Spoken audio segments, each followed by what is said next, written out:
আসসালামু আলাইকুম। আলহামদুলিল্লাহ, দীর্ঘ অনেকদিন পর বেড়াতে যাওয়ার উদ্দেশ্যে দিয়ে দিলাম বাড়ি থেকে রওনা। ভালো আছি, তুমি ভালো আছো?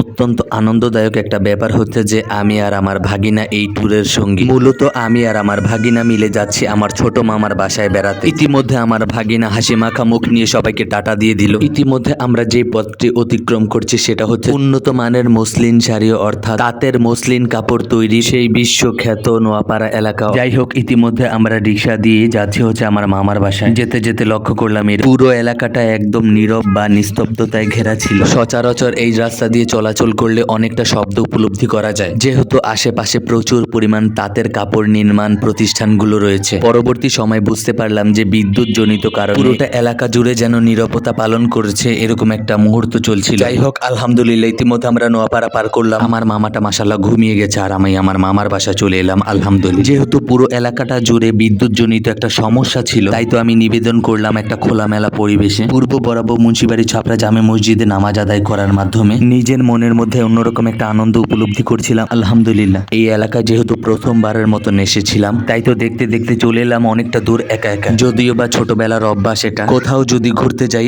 একা একা নিজেকে বহুদূর নিয়ে যাই। আলহামদুলিল্লাহ, ইতিমধ্যে বাড়ির আশেপাশে চলে এসেছি এবং বিকেল দিকটা দেখতে পেলাম যে আমার ভাগিনা এবং আমার মামাতো ভাই তারা খেলাধুলা করছে। তারা তাদের সময়টাকে অত্যন্ত চমৎকার ভাবে অতিক্রম করছিল মাশাআল্লাহ। পরবর্তী সময় তাদের খেলাধুলার এই ব্যাপারটা আমি নোট করে নিলাম।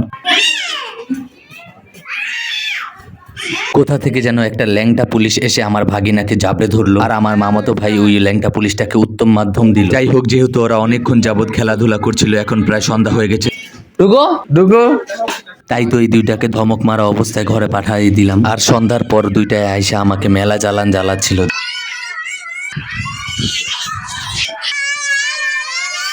আলহামদুলিল্লাহ, পরবর্তী দিন সকালবেলা উঠে ছাদের মধ্যে অল্প সংখ্যক কিছু গাছ ছিল, সেই গাছগুলোর মধ্যে পানি দিতে যাওয়ার সময় হঠাৎ করে লক্ষ্য করলাম পানির পাইপটি পড়ে গেল। চোখের পলকে বালতিটি যেন ভেঙে গেল। গাছে পানি দেওয়া অবস্থায় আজকের মতো ভিডিওটি এখানে সমাপ্ত করছি। ইনশাল্লাহ দেখা হবে নতুন কোনো ভিডিওতে। সে পর্যন্ত সবাই ভালো থাকবেন এবং নিজের অবস্থান থেকে সর্বদা ভালো কাজ করার চেষ্টা করবেন ইনশাল্লাহ।